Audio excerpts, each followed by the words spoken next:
जाहि नमन नमन हे विराग गुरुवर नमन नमन हे विराग गुरुवर नमन नमन हे विराग गुरुवर।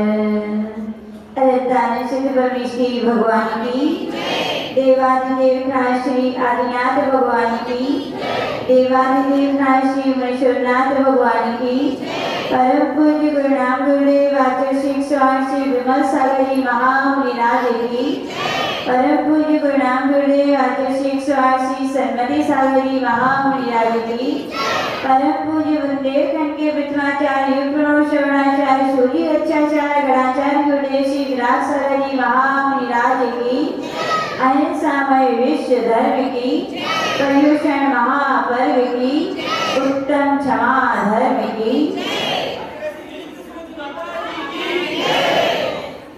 बंधो, समय दर्शन के दिनाकार, समय ज्ञान के मूलाधार और समय चारित्र के श्रेष्ठ आचार्य स्वरूप परम श्रद्धेय परमाराध्य पूज्य गुरुदेव की सन्निधि में बैठ करके जो कुछ सुना, जो कुछ सीखा, जो कुछ पाया, वही हम आपसे कहेंगे।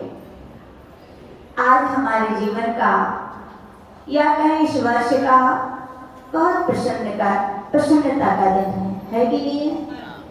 एक साल बाद कोई मिल जाए तो कैसी प्रसन्नता होती है, फूले किस्मत है ना। आपके चेहरे देखकर ऐसे लग रहा है कि अमरावती के लोग बहुत प्रसन्न हैं। क्यों प्रसन्न है? इसलिए प्रसन्न है, एक वर्षों से जिन महापर्व का इंतजार था, जिनका क्या हो गया, हमें समागम हो गया।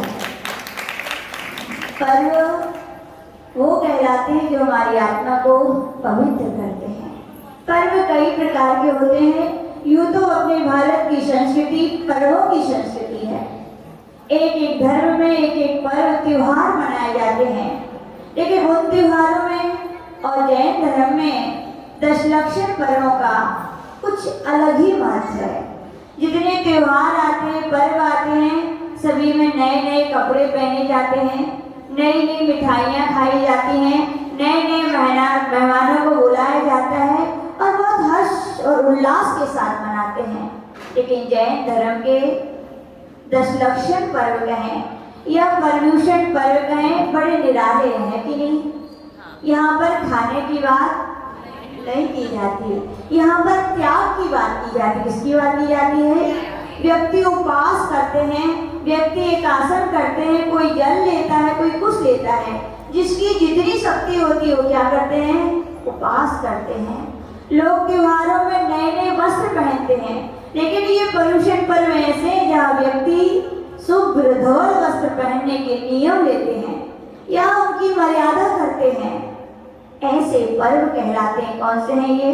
पर्युषण पर्व। लोग कहते हैं फिर ऐसे नीरस जिनमें रसी ना हो, ऐसे पर्व मनाने से क्या फायदा? तो आचार्य बताते हैं पर्व का अर्थ क्या होता है। एक गन्ना देखा आप लोगों ने? गन्ना के जो पॉइंट होते हैं उनको भी क्या बोलते हैं? पर्व बोलते हैं। बोलते हैं कि नहीं? गन्ना यूँ तो आजकल मशीनों में निकलने लगा है तो सीधा रख देते हो आप लोग, पूरा निकल जाता है। लेकिन जो व्रती लोग होते हैं वो ध्यान रखना, कभी भी गन्ने की गांठ जो होती है उसको क्या कर देते हैं? अलग कर देते हैं। क्या कर देते हैं? अलग कर देते हैं। वो पर्व कहलाता है। यानी कि वेस्ट मटेरियल उसको अलग कर दिया, आपने अलग किया है भैया। लेकिन वो यदि गांठ, योगेश भैया आपको मिल जाए, खेती है आपके यहाँ, वो गांठ आपको दे दी जाए तो आप फेंकोगे क्या? क्या करोगे? योगेश भैया तो उस गांठ को रख लेंगे और जब ईख की खेती के दिन आएंगे तो उसमें क्या देंगे? वो बो देंगे। और जिस गांठ के लिए अपन ने नीरस समझ के इसमें रस नहीं है ऐसा समझ के फेंक दी थी, और वही गांठ जब जमीन में जाती है तो क्या होता है? उस गांठ से ही क्या हो जाते हैं? गन्ने उत्पन्न हो जाते हैं, रस की प्राप्ति हो जाती है। वैसे ध्यान रखना भैया, ये दशलक्षण पर्व नीरस है, यानी कि यहाँ पर खाने पीने की कोई बात नहीं है। लेकिन ये पर्व जिसे आत्मा में बो दिए जाते हैं, जिस आत्मा में धर्म का प्रवास हो जाता है, उनके लिए स्वर्ग तो छोड़िए मोक्ष के भी रस प्राप्त हो जाते हैं। इसलिए इन्हें क्या कहते हैं? पर्युषण, पर्व कहते हैं। यूं तो पूज्य गुरुदेव कहते थे कि वर्ष में 3 बार पर्व आते हैं। कितने बार आते हैं? कौन कौन से महीने में आते हैं? चैत, माघ और भादो। भादो के क्यों मनाते हैं इतने विशेष रूप पर? क्योंकि कहा जाता है भाद्रपद मास पर्वों का मास है। भाद्रपद मास प्रारंभ ही हुआ कि 16 कारण पर्व आ गए कि नहीं? थोड़े ही दिन बीते कि दशलक्षण पर्व आ गए, थोड़े ही दशलक्षण के साथ पंचमेरु पर्व आ गए, पंचमेरु के बाद वहां पर अनंत चतुष्टय पर्व आ जाएंगे, रत्नात्रय पर्व आ जाएंगे। इन्हें पर्वों का राजा कहा जाता है। तो कौन सा पर्व है? भाद्रपद। इसीलिए भादो महीनों के ये दशलक्षण लोग विशेष रूप से मनाते हैं और इसका एक इतिहास जुड़ा हुआ है। आपने सुना होगा काल परिवर्तन होता है, उत्सर्पणी के बाद अपसर्पणी आता है और अपसर्पणी एक कल्प काल बीत जाने के बाद प्रलय काल आता है। प्रलय काल यानी कि जहाँ पर जब उपसर्पणी काल का अवसान होता है या कहें कि अपसर्पणी काल का जब प्रारंभ होता है तो कहा जाता है कि अवसान के समय 7 प्रकार की कुवृष्टियां होती हैं। कितने प्रकार की होती हैं? कुवृष्टियां होती हैं। उनके विषय में आचार्य बोलते थे कि पहले 7 दिनों तक तीव्र पवन चलती है, उनके 7 दिनों के बाद शीतलहर चलती है, उनके 7 दिनों के बाद क्षार की वर्षा होती है, फिर 7 दिनों के बाद 7 दिनों तक विष की वर्षा होती है, फिर 7 दिनों तक वज्र यानी अग्नि की वर्षा होती है और अंतिम 7 दिनों तक धूलि की वर्षा होती है और अंतिम 7 दिनों में धुआं की वर्षा होती है। इस प्रकार से 7 में 7 का गुणा करेंगे तो कितना आ गया? 49। यानी 49 दिनों तक कुवृष्टियां होती हैं।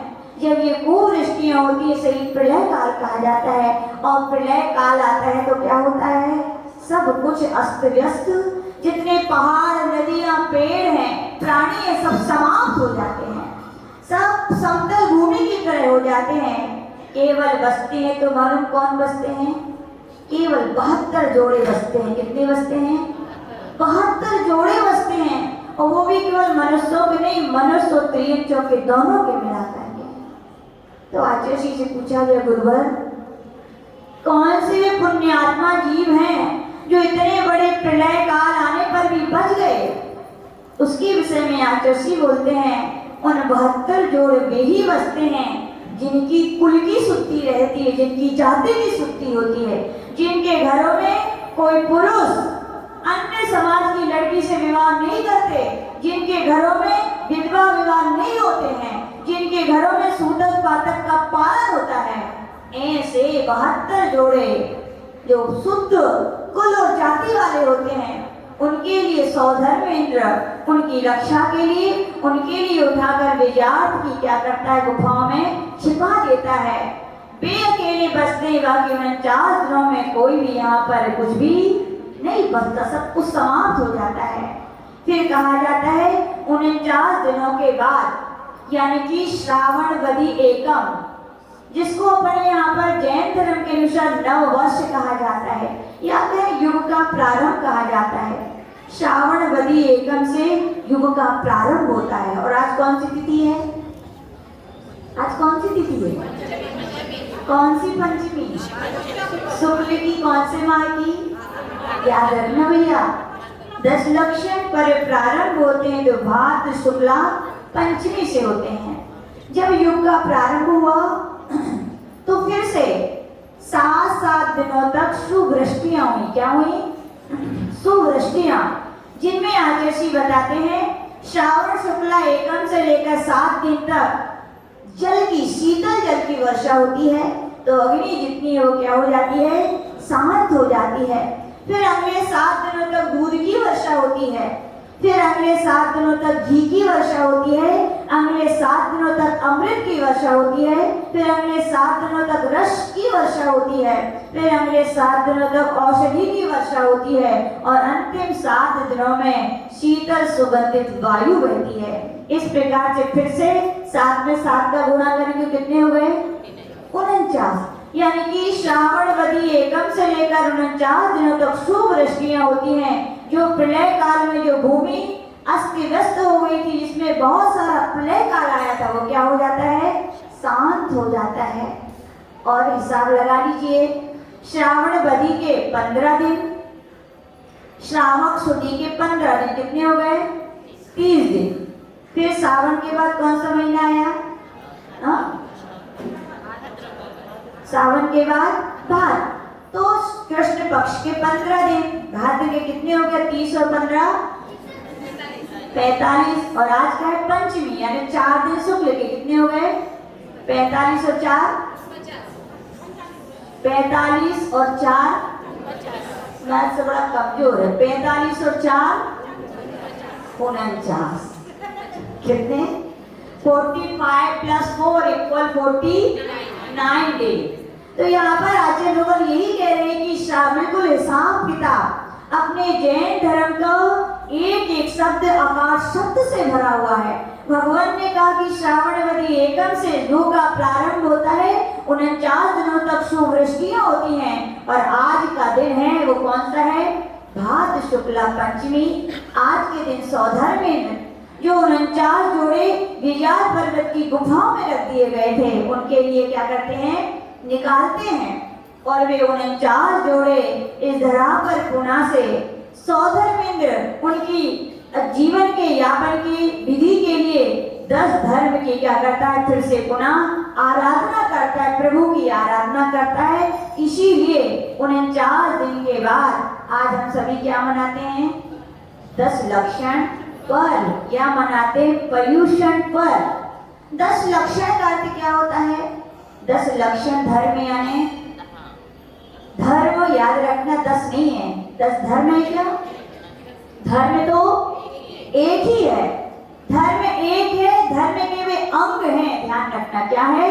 धर्म एक ही है, लेकिन धर्म के वे अंग हैं। जैसे समुद्र एक होता है, लहरें उसकी अनेक हो सकती हैं। शरीर एक, लेकिन उसके अवयव अनेक हो सकते हैं, लेकिन है वो क्या है? धर्म ही है। क्या है वो? धर्म ही है। तो आचार्य लोग कह रहे हैं ये अलग अलग धर्म नहीं है, एक केवल धर्म को सीखने के लिए अलग अलग 10 प्रकार के प्रकार कहे जा सकते हैं। लक्षण का अर्थ क्या होता है? एक एक शब्द की व्याख्या सुन लेंगे आज। लक्षण का अर्थ होता है मिले हुए पदार्थों में, बहुत से मिले हुए पदार्थों, उनमें से किसी एक पदार्थ को अलग करने के लिए जिसका यूज किया जाता है उसे लक्षण कहते हैं। जैसे मान लीजिए यहाँ पर बहुत सारे समाज के लोग बैठे हैं और आपसे कहा जाए कि यहाँ पर जैन समाज के लोगों को अलग कीजिए, तो कैसे करोगे? जो जिनेन्द्र भगवान के बताए हुए मार्ग पर चलते हैं वो जैन हैं, ये जैनत्व का लक्षण है, तो इससे उन जैनों के लिए अलग कर दिया जाएगा। ऐसी लक्षण 10 धर्म के लक्षण आचार्य श्री कहते थे। अनादिकाल से हम सभी संसार के राग रंग में, संसार के भोगों में, पर पदार्थों में इतने मिल गए हैं कि हमें अपनी सुध ही नहीं है। लेकिन ये 10 धर्म ऐसे हमारे आत्मा के लक्षण हैं जो सारे संसार से हमें क्या कर देते हैं? अलग कर देते। विश्वास है कि नहीं? क्यों अलग करेंगे? करेंगे। देखो 10 लक्षण पर्व आए, सब कुछ ना कुछ छोड़कर बैठ गए कि नहीं? विश्वास रखना, आज हम यदि 10 दिनों में कुछ छोड़कर बैठे हैं, तो हम यदि पुरुषार्थ करेंगे तो आत्मा से ये कर्म और पर उपाधि जनित जो वस्तुएं हैं वो भी हमारी क्या हो सकती हैं? अलग हो सकती हैं। इसलिए क्या है? 10 लक्षण पर्व, यानी कि आत्मा को पर पदार्थों से अलग करने की ये पर्व कहलाते हैं। इन्हीं को हम क्या कहते हैं? पर्युषण पर्व। क्या कहते हैं? क्यों बोलते हैं पर्युषण? परि समन्तात् पूषणात् पर्युषणा।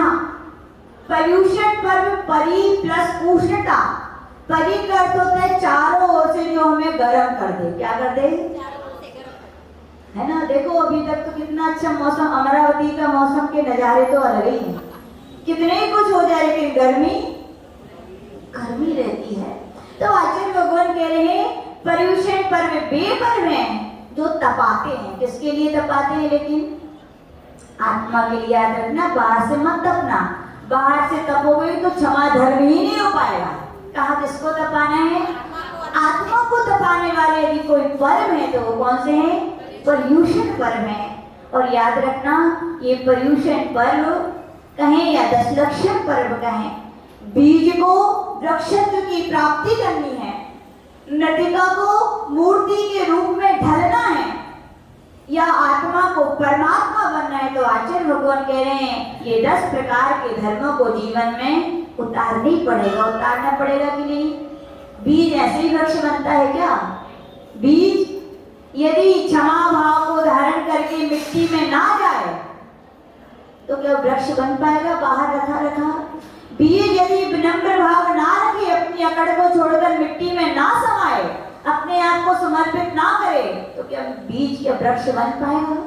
वो बीज अपनी जो कठोरता है उसको फोड़ करके यदि अंकुरण ना उसमें निकले तो क्या वृक्ष बन सकता है? वो बीज यदि अपनी स्वच्छता ना धारण करे तो क्या वृक्ष बन सकता है? वो बीज यदि सत्य को स्वीकार ना करे तो क्या वो वृक्ष बन सकता है? वो बीज यदि पौध के रूप में, अंकुरण के रूप में आ गया है, उसकी यदि सुरक्षा ना की जाए तो उसकी रक्षा हो सकती है? संयम चाहिए। और वृक्ष का पौध आ गया है, सूर्य की तपन ना मिले तो क्या वो फलीभूत हो सकता है? तपन भी चाहिए। और यदि वृक्ष बन गया है, फल आ गए हैं, तो फल यदि बाजार में जाकर ना बिके, वो अपने आप का त्याग ना करे, तो उसके उत्पन्न होने की क्या कोई उपलब्धि है?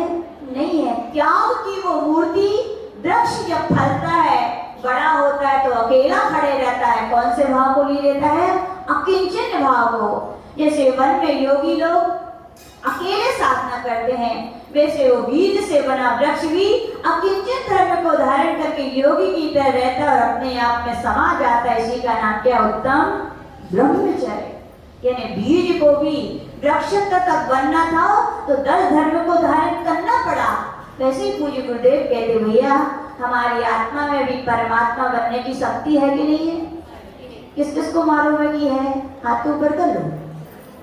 किसको विश्वास है कि हमारी आत्मा भी परमात्मा बन सकती है? करो, हाथ ऊपर करो। बहुत कम लोगों को। अमरावती के लोग क्या मालूम क्या सोचते हैं, बोले ऐसा लगता है, बोले अमरावती में क्या पैदा हो गए, बोले हम तो अमर हो गए, बोले अब मुझे कुछ करने की, हमारी आत्मा परमात्मा हो गई। ऐसे ही मनोहर जी क्या? ऐसे ही है? हो कह रहे हो कहने से हो नहीं होने वाली।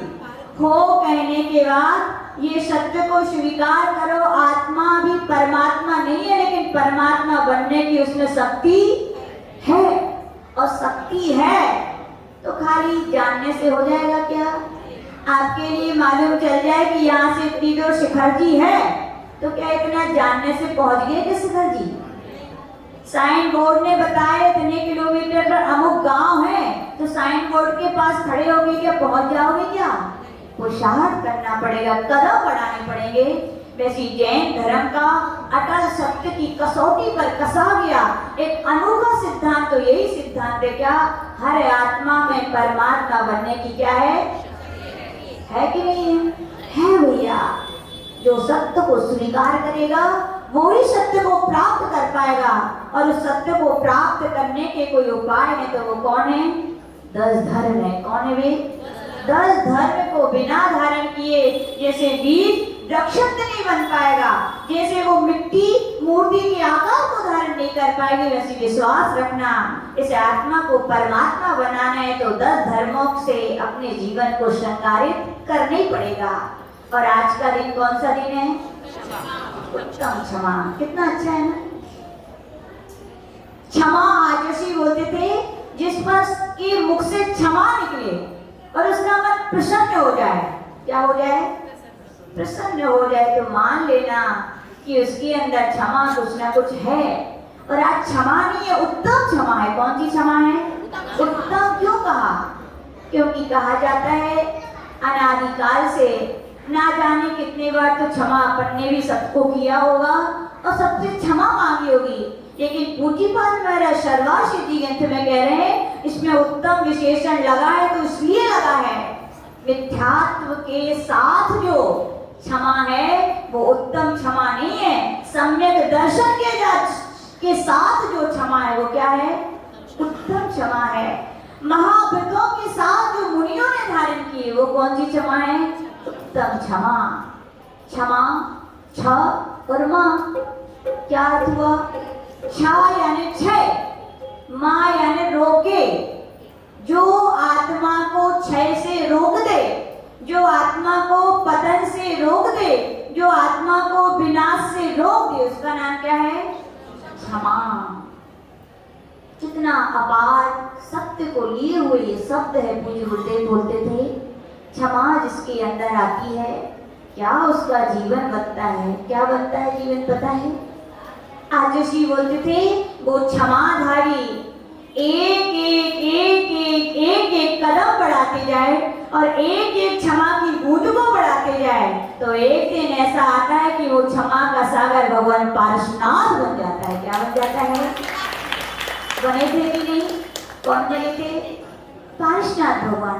कैसे भगवान बन गए? किसके कारण? केवल क्षमा के कारण। उनके ही भाई ने तो उपकार किया था ना उनका, क्या नाम था उनके भाई का? कमठ। उन्होंने उपकार किया, लेकिन उन्होंने उनका उपकार किया कि अपकार किया? उन्होंने उसका अपकार नहीं किया। क्यों नहीं किया? क्योंकि उनके अंदर जो क्षमा थी वो सम्यक दर्शन के साथ थी। जो क्षमा थी वो सकारात्मक क्षमा थी। सकारात्मक यानी वे विचार जो हमारे जीवन को एक सम्यक आकार प्रदान करते हैं, और नकारात्मक विचार यानी वो विचार जो हमारे जीवन को असम्यक आकार प्रदान करते हैं। विचार तो कमठ ने भी किए और विचार मरुभूति ने भी किए, लेकिन एक के सकारात्मक विचार थे, दूसरे के नकारात्मक विचार थे। मरुभूति के सकारात्मक विचारों ने उसके जीवन को सम्यक आकार दिया, इतना दिया कि भगवान पारसनाथ बना दिया। और कमठ ने नकारात्मक विचारों ने कितना उसके लिए ऐसा गिराया कि नरक और निगोद की दुखों से उसे पीड़ित होना पड़ा। तो आचार्य भगवान कह रहे हैं, भगवान पारसनाथ की क्षमा क्या थी? सम्यक के साथ थी। जब क्रोध आता है या कहे कोई अपकारी अपने ऊपर अपकार करता है, तो सीख लेना भैया, अपन तो जल्दी गुस्सा आ जाती है। कोई ने कुछ कहा तुरंत गुस्सा आ जाती है, और पड़ोसी करे तो उतनी गुस्सा नहीं आती, लेकिन अपना करे तो, है रूपाली भाभी, पूरे पड़ोसी ये छोड़ देते हैं, लेकिन अपना करता है तो अपन को बहुत जल्दी गुस्सा आती है। लेकिन आचार्य भगवान कहते भैया, गुस्सा आई है, कोई आया है तो अटल सत्य है, जाएगा भी। वो तो सत्य है कि नहीं? गुस्सा आई है तो जाएगी, लेकिन एक जाती और एक भेजा जाता है, उसमें अंतर है। कर्मे का उदय है, टलेगा वो चली जाएगी, लेकिन सम्यक दृष्टि क्या करता है? उसे भेज देता है। क्या करता है? भेज देता है। फोर व्हीलर चलाते हैं, किस किस क्या फोर व्हीलर है? हाथ ऊपर कर लो। फोर व्हीलर किसके यहाँ है? अच्छा भैया के यहाँ है। क्या नाम है भैया पीछे चश्मा वाले? हाँ, मुकेश भैया जी। मंगेश भैया जी, कभी बारिश में फोर व्हीलर चलाई कि नहीं? बोलिए, चलाई ना। तो जब फोर व्हीलर आप चलाते हो, बारिश होती है, तो क्या होता है? फिर सामने से पानी आता है, तो फिर क्या करते हो? बस वाइपर चलाते नहीं हो, बटन ऑन करते हो, वाइपर अपने आप, वो तो सही है, चलाते भी चलने लगता है। आज इसी बोलते थे, क्षमा जब उत्तम क्षमा होती है, सम्यक दर्शन के साथ होती है, तो सम्यक ज्ञान का बटन दब जाता है, और सम्यक ज्ञान का बटन जहां दबता है, फिर जो क्रोध की बारिश थी वो अपने आप क्या होने लगती है? मनोहर जी, हट जाती है। वाइपर चाहिए। कौन सा वाइपर चाहिए? लेकिन ज्ञान का वाइपर चाहिए। कौन सा वाइपर चाहिए? सम्यक ज्ञान है ही, सम्यक दृष्टि जीव है, तो सम्यक ज्ञान तो युगपति ही है, हो ही गया। मरुभूति के पास वही ज्ञान का वाइपर था। कमठ ने बार बार बारिश की, क्रोध की, अपकारों की, लेकिन क्या किया मरुभूति ने या पारसनाथ भगवान ने? क्या किया? ज्ञान का वाइपर चालू कर दिया, तो उनके ऊपर क्रोध का प्रभाव पड़ा कि नहीं पड़ा? संदीप भैया, पड़ा कि नहीं पड़ा? कौन सा वो ज्ञान की शक्ति है। अपन लोग इतने सारे वर्ष सुनते बीत गए, लेकिन ये जान ही नहीं पाए कि भगवान पारसनाथ कैसे बन गए पारसनाथ। तो पहला पॉइंट यही था उनकी, जो कि वो सम्यक दृष्टि थे, उनके विचार सकारात्मक थे और उनके पास ज्ञान रूपी वाइपर था। जब जब कमठ कुछ करता था वे पहला चिंतन करते थे। क्या करते थे? जैसी मेरी आत्मा है वैसे ही उसकी आत्मा है, जैसी मेरी आत्मा सुख चाहती उसकी भी सुख चाहती है, तो मैं एक आत्मा दूसरे आत्मा को मैं दुखी नहीं कर सकता हूँ। दूसरा चिंतन चलता था, बैरम मध्यम न केणवी खम्मामि सभ्य जीवाणं सभ्य जीवा भवन्तु में मिट्टी में सब भूलेषु बैरम मध्यम न केणवी। जब मैं एक इंद्रिय से लेकर पंचेंद्रिय तक के जीवों को क्षमा करता हूँ, क्षमा मांगता हूँ, तो ये तो मेरा अपना भाई है। बोले मैं इससे बैर नहीं रखूंगा। ये उनका ज्ञान था कि मैं कुछ भी हो जाए बैर नहीं रखूंगा। तीसरा उनके अंदर चिंतन चलता था। क्या चलता था? भाई है तो अपना है कि पराया है? बोलो मनोहर जी, भाई कैसा होता है, अपना कि पराया? अब ये मत सोचना मनोहर जी का नाम क्यों ले रहे, क्योंकि जो आता है तो पाता है। तो ध्यान रखिएगा, आचार्य लोगों कह रहे हैं कि अपना है भाई। तो एक चिंतन चला हुआ उनका अंदर सकारात्मक विचार है ना, अपना है तो याद रखना अपनों से बदला नहीं लिया जाता। क्या नहीं लिया जाता? अविनाश भैया, क्या ना अविनाश ना अभिजीत भैया, अपनों से बदला लिया जाता है क्या? याद रखना अपनों से बदला नहीं लिया जाता, अपनों को तो बदला जाता है। शब्द एक ही है, क्या है? बदला। लेकिन विचार देखो, अपनों से बदला नहीं लिया जाता, अपनों को तो बदला जाता है। उन्हें विश्वास था आज मेरा भाई बुरा है लेकिन वो बदलेगा, इसीलिए वो क्षमा मांगने भी चले गए थे कि भाई घर चलो, मुझे विश्वास है तुम बदल जाओगे। उनका ये सकारात्मक चिंतन था। क्या था? यहाँ तक की, लेकिन मरु कमठ तो कमठ था, वो तो क्षमा और कमठ बोले कभी नहीं। ये उनके सूत्र थे। और भगवान पारसनाथ के क्या सूत्र थे? कोई बात नहीं, अपने ही तो भैया है। क्या है? अपने ही भैया है। एक सूत्र दिया था हमने आपको, कब दिया था? कि हमारे लिए पूज्य गुरुदेव का सूत्र है कि जिंदगी में एक हुनर ऐसा होना चाहिए, जंग अपनों से हो तो हार। देखो तो हार में भी कितना आनंद है, बहुत आनंद है। तो अपना है ना, तो उससे बदला किया जाता। क्या किया जाता है? उसे बदला जाता है। और यही पारसनाथ ने पुरुषार्थ किया, यहाँ तक कि पूरा जीवन बिता दिया, मुनि दीक्षा भी ले ली अंतिम भाव में। बस एक ही सूत्र पर, अपना है और अपनों से बदला भी अपनों बदला जाता है। जब जब जिस पर्याय में उस कमठ ने भगवान पारसनाथ के ऊपर क्या किया? उपसर्ग किए, कष्ट दिए। उनसे पूछो भगवान पारसनाथ से, भगवान क्या आपके लिए कमठ ने कष्ट दिए? क्या बोलेंगे? बोलो दुनिया जी, क्या बोलेंगे वो? वो भगवान पारसनाथ सम्यक दृष्टि है। क्या है?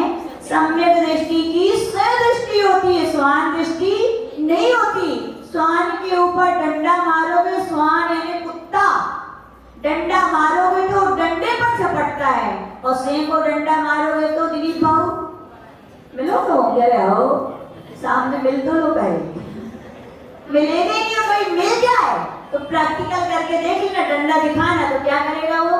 क्या करेगा? आप ही को बस ध्यान रखिए। तो सम्यक दृष्टि है उसकी, स्वान नहीं शेर दृष्टि है। भगवान पारसनाथ भी हर पर्याय में यही सोचते थे, ये कमठ मेरा कुछ नहीं बिगाड़ सकता। एक अटल सत्य है जैन धर्म का, एक द्रव्य दूसरे द्रव्य का कुछ नहीं कर सकता है उपादान से। मैंने जो कर्म किए वो उसी का फल भोग रहा हूँ, दूसरा निमित्त बन सकता है, लेकिन मेरे कर्म का उदय ना हो तो किसी में ताकत नहीं कि मेरा बाल भी कोई तोड़ सके, है कि नहीं? ये जैन धर्म का कर्म सिद्धांत है, ये कर्म सिद्धांत की विद्या है उनके पास थी कि कमठ क्या बिगाड़ रहा है, मैंने जो किया था सो मैं आज भोग रहा हूँ। और किसी से कर्ज लिया हो, चुकाने पर दुख होता है कि आनंद आता है? बोलो, कर्ज चुकने पर आनंद आता है। तो यही सोचते थे भैया, जो कर्ज में बांधे थे वे झुक रहे हैं, वे छूट रहे हैं। कमठ तो निमित्त है, निमित्त सब कुछ नहीं होता है, निमित्त कुछ है लेकिन सब कुछ नहीं है, मेरे कर्म का उदय है। बाकी कमठ ने कुछ नहीं किया, ऐसे ही तो सोचते थे वो, यही सोचते थे। और आगे जाकर देखो भगवान पारसनाथ को केवल ज्ञान हो गया कि नहीं? फिर पूछा भगवत देवताओं ने आके, भगवान कैसा कमठ था वो पृथ्वी, इतना आपको परेशान किया उसने? भगवान पारसनाथ ने हाँ किया क्या? बोले नहीं, वो मेरा उपकारी नहीं, वो मेरा बहुत बड़ा उपकारी था। बोले क्या था? उपकारी था कि नहीं? बोलो कैसे था? प्रियंका भाभी कैसे उपकारी था? बोलो कमठ पारसनाथ का। देखो ये सकारात्मक चिंतन की धारा चल रही है, ये सम्यक की शक्ति काम कर रही है, ये सम्यक का ज्ञान बोल रहा है कि भगवान पारसनाथ कह रहे कमठ मेरा उपकारी नहीं है, कमठ तो मेरा बहुत बड़ा उपकारी है। क्यों है? वो उपसर्ग नहीं करता तो मैं ध्यान भी नहीं करता, और मैं ध्यान नहीं करता तो मुझे केवल ज्ञान नहीं होता, केवल ज्ञान नहीं होता तो मेरा समूसर नाश। बोलो सही है कि नहीं? दुनिया में पूछ लेना, जो जो व्यक्ति उठे हैं, जिन जिन को किसी ने सताया फिर भी वे उठे हैं, तो उनसे पूछना पूज्य गुरुदेव के ऊपर इतने सारे उपसर्ग हुए। पूज्य गुरुदेव से पूछते थे गुरुदेव कैसे अपकारी लोग हैं वे? तो गुरुदेव कहते थे नहीं भैया, वे मेरे उपकारी हैं, वे उपसर्ग करते हैं, मैं समता रखता हूँ तो कर्मों की संबंध निर्जना होती है। ऐसे तो बैठे बैठे कर्मों की संबंध निर्जना उतनी नहीं होती जितनी कि मैं कोई कष्ट देता है तो क्या होती है? समता रखने पर उस संबंध निर्जना होती है। इसका नाम है क्षमा। तो समझ में क्षमा कैसे आती है? ऐसी आती है, हर आत्मा को अपनी आत्मा की तरह समझो। हमें वेदना होती है तो उसको भी तो वेदना होती है। हमारा सब जीवों से क्षमा भाव है। जब ये हमारे अंदर आती है, रोज आचार्य बोलते थे रोज सुबह उठ के 21 बार 27 बार बोला करो। क्या बोला करो? मेरा किसी के साथ बैर भाव, मैं सब जीवों को क्षमा करता हूँ, सब जीव मुझे देख लेना। 21 से 27 दिन में परिवर्तन आएगा कि नहीं आएगा? बोलो आएगा, आपके अंदर भी आएगा, और आपसे जो बैर रख रहा है, जिसका आपके साथ झगड़ा है, उसके अंदर भी क्या आएगा? परिवर्तन आएगा। ये आपके वचन वर्गणाएं, ये आपकी मन की वर्गणाएं, जिसे ओरा कहते हैं, ये प्रभावित करेंगी, आपको भी प्रभावित करेंगी और सामने वालों को भी प्रभावित करेंगी। तो बस आचार्य भगवान कहते हैं भगवान पारसनाथ ने क्या धारण की थी? क्षमा। एक एक बूंद क्षमा धारण की तो वे क्या बन गए? क्षमा के सागर बन गए। कमठ भी था, क्या भरा उसने? एक एक बूंद। पहले तो क्रोध भरा, और क्रोध जब पुराना हो जाता है तो क्या हो जाता है? बैर हो जाता है। एक एक बूंद बैर की खट्टी की तो दुखों का सागर उसे झेलना पड़ा। तो आचार्य भगवान कहते भैया क्षमा चाहिए है तो सकारात्मक विचार होने चाहिए। कौन से विचार होने चाहिए? सकारात्मक विचार। क्योंकि कहा जाता है उत्तम पुरुषों का क्रोध कितनी देर का होता है? मानते हैं महापुरुषों को भी संसारी है, अभी 10वें स्थान के पहले की जी में गुस्सा आती है, लेकिन कितने समय की होती महापुरुषों की गुस्सा? क्षण भर की। कितने की? इधर कुछ हुआ उधर बात, इतने होनी चाहिए गुस्सा, इससे ज्यादा बोले नहीं होनी चाहिए। क्यों? क्योंकि जो मध्यम श्रेणी के लोग होते हैं वो कितनी देर क्रोध करते हैं? बोले एक दिन रात का। कितने दिन रात का? एक दिन रात में उनकी शांत हो जाती है। और जो अधम व्यक्ति होते हैं वे कहते हैं अयो जब जब मिलोगे तब तक बताएंगे, अयो माई गली पर, अयो माई घर। मर जाएंगे लेकिन तुम्हारे घर पर नहीं आएंगे, मर जाएंगे लेकिन कभी बात नहीं करेंगे। ये कौन से भाव हैं? बैर भाव भैया। ऐसे बैर भाव से कल्याण होगा क्या? क्रोधी व्यक्ति कमजोर होता है कि वीर होता है? बोलो कमजोर होता है। तो आप लोग तो क्रोध करते ही नहीं होंगे, फिर आप लोग सब पहलवान हो ना? हाँ बोलो। क्रोध क्या करता है? हमारे लिए कमजोर बनाता है। हमने ये साइंस ही कहता है 1 सेकंड का क्रोध हमारे 6 घंटे की एनर्जी को नष्ट कर देता है। कितने घंटे की? तो क्रोध अच्छा है कि बुरा है? क्रोध अच्छा नहीं है। क्रोध क्यों आता है बताओ? अच्छा, किसी ने सोचा कभी? किससे पूछे हम? रेखा आंटी, क्रोध क्यों आता है? हाँ, ये सही कहा। बोले अहम को जब चोट लगती, किसको चोट लगती है? हाथ में चोट लगे, पैर में चोट लगे तो व्यक्ति सह लेता है, लेकिन किस में चोट लगती है? जब अहम में, अपने आप का मैं कुछ हूँ, मुझसे ऐसा क्यों कहा गया, तो क्या आ जाती है? मैंने उनसे ऐसा कहा था, उन्होंने क्यों नहीं किया? अहम में चोट लग गई तो क्या आता है? गुस्सा आती है। इसीलिए आदर्शी कहते भैया गुस्सा अहम में चोट लगने से आई है। आप कुछ हो गया, क्या हुआ बोलो, क्या हुआ बोलो? क्या आपकी वैल्यू है? आपकी वैल्यू तब तक है जब तक कि आत्मा आपके अंदर है, बोलो है कि नहीं? और आत्मा का गुण क्षमा है कि क्रोध है, बोलो? तो फिर कैसे कहते हो क्रोध करके कि हम भी कुछ हैं? क्रोध करके तो तुम कुछ बचे ही नहीं हो, क्षमा होती तो तुम कुछ होते। तो अच्छे भगवान कह रहे अहम में जब चोट लगती तो व्यक्ति को क्रोध आता है, और क्रोध आता है तो दूसरों का अहित तो करता है, लेकिन स्वयं का भी अहित उसका हो जाता है कि नहीं? कहानी आती है सिद्ध चक्र विधान की, किसकी आती है? मैना सुंदरी की। हम क्यों वे पूर राजा कुपित हो गए थे? इतने तो कहा था किसका खाते हो बेटा? तो क्या कहा था उन्होंने? अपने भाग्य का खाते हो। सत्य कहा था कि असत्य? बोलो। लेकिन चोट लग गई, किसको लगी?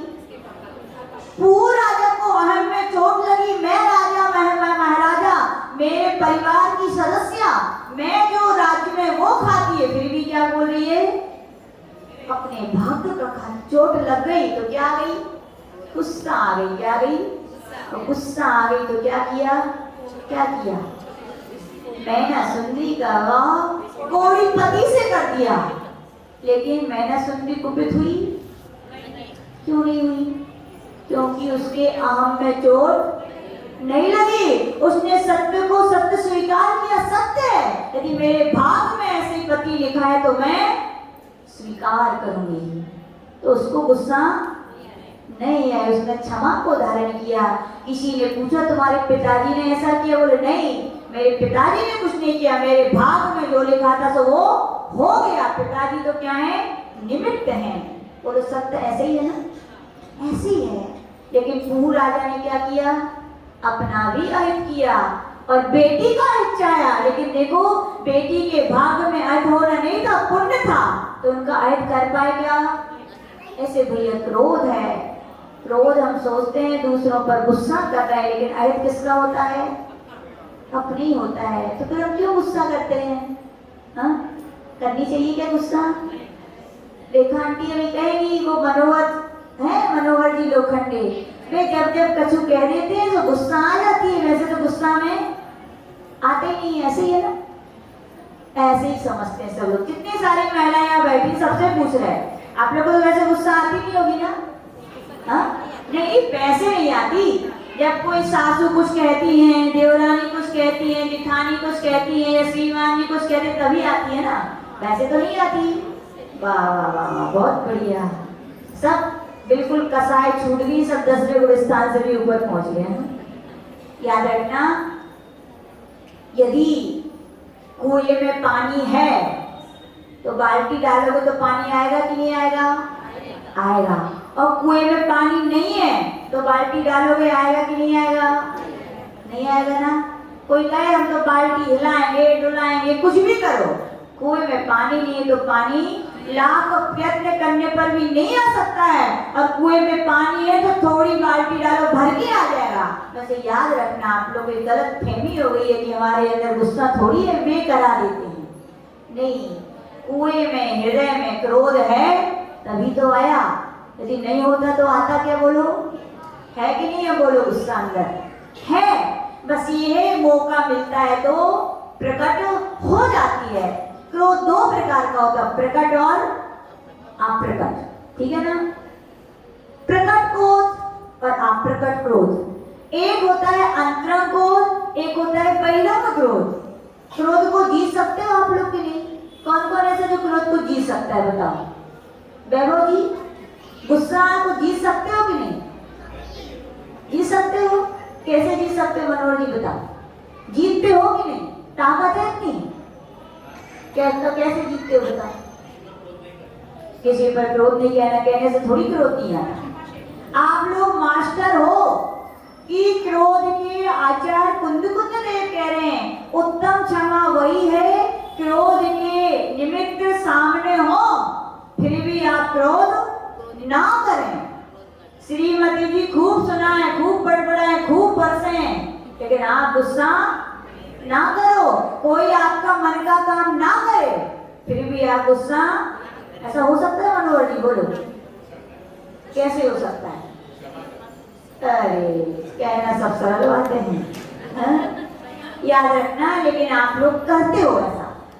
सब महिलाएं भी, मैं भी सोच रहे हो कोई कहे हम कैसे चुप बैठे, हम तो एक की दो सुनाते हैं, लेकिन नहीं, कभी कभी ऐसा समय आता है कि जब चार सुन करके भी आप शांत बैठते हो। मनोहर जी कहाँ के मिल लो? आप ही की तो है कपड़े की दुकान है ना? हाँ ये की है। तो कभी कभी कौन आ गई आपके साड़ी खरीदने, मान लो आई नहीं है आज, ये बैठी आई अपनी सहेलियों के साथ लेके आपके कपड़े की दुकान पे आई, ठीक है ना? साड़ी की मान लो है, साड़ियाँ बिकती है मान लो, जब साड़ियाँ बिकती है तो आईने का साड़ी दिखाओ, एक बिंडल दिखाया, पसंद आई? आई कि नहीं साड़ी? नहीं आई, जो हम करे वो कर दीजिए, ठीक है? साड़ी पसंद नहीं आई फिर क्या करोगे मनोहर जी? कहोगे जाओ दूसरी जगह देख लो, ये कहोगे रुको रुको अभी तो और बंडल है, ये तो टेलर है, फिर में तो अभी अंदर गोदाम में बोला। एक एक आप लाओ, एक एक बंडल दिखाओगे, एक एक साड़ी खोल करके दिखाओगे, भैया ऐसी है, ऐसी इतनी अच्छी है, लाभ उसके गुण बताओगे, फिर भी आई तो वही तो चेहरा देख रही है, पसंद नहीं आई। मनोहर जी पूरी साड़ी आपने रख दी और आई ने कई सहेलियों से चलो दूसरी दुकान चलो, कहते अच्छी नहीं है, अब वो चली नहीं। बताओ मनोहर जी फिर कैसा लगा? सही सी बता, क्रोध आया कि नहीं आया? आया। आपने किया कि नहीं किया क्रोध? याद रखना क्रोध तो बहुत आया इनको, लेकिन इन्होंने क्रोध किया कि नहीं किया? नहीं किया।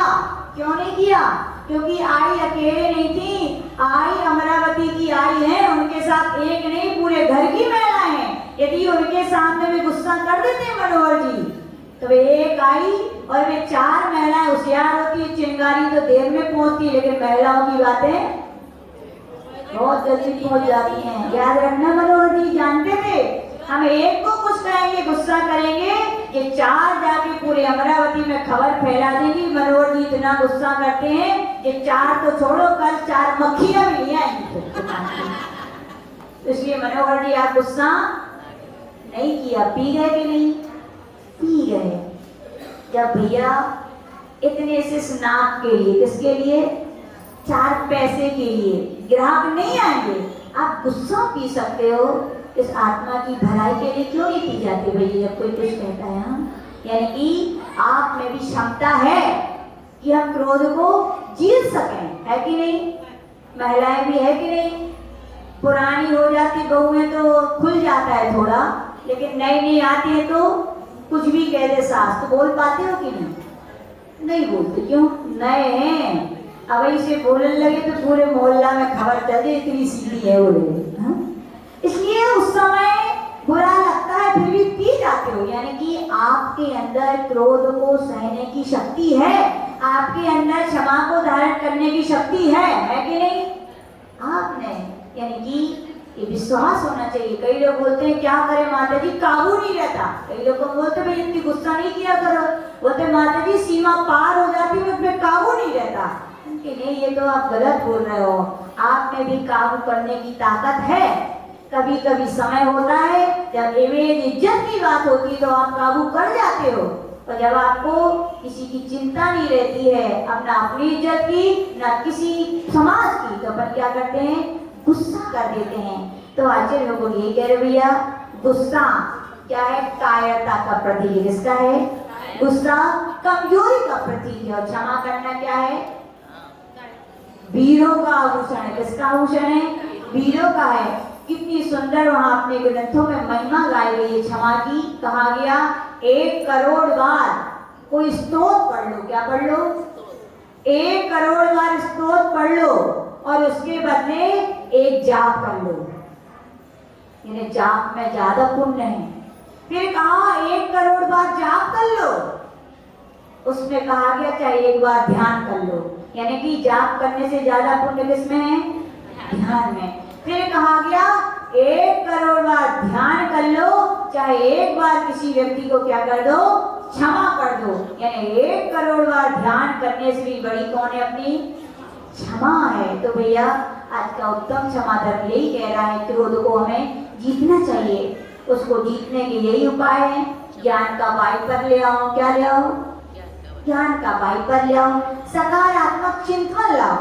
या कहें कि जब गुस्सा आती है तो उस स्थान को बदल दो, उस समय को टाल दो, उस बात को टाल दो। और जिसको ज्यादा गुस्सा आती है उसके लिए परम पूज्य गुणान गुरुदेव आचार्य विमल सागर जी महाराज करते थे, उसको अपने आज्ञा चक्र पर चंद्रमा का ध्यान करना चाहिए, चंद्रप्रभु भगवान की माला पहननी चाहिए। और कुछ ना कर पाओ, जब गुस्सा आए तो छना हुआ 1 गिलास ठंडा पानी क्या करना चाहिए?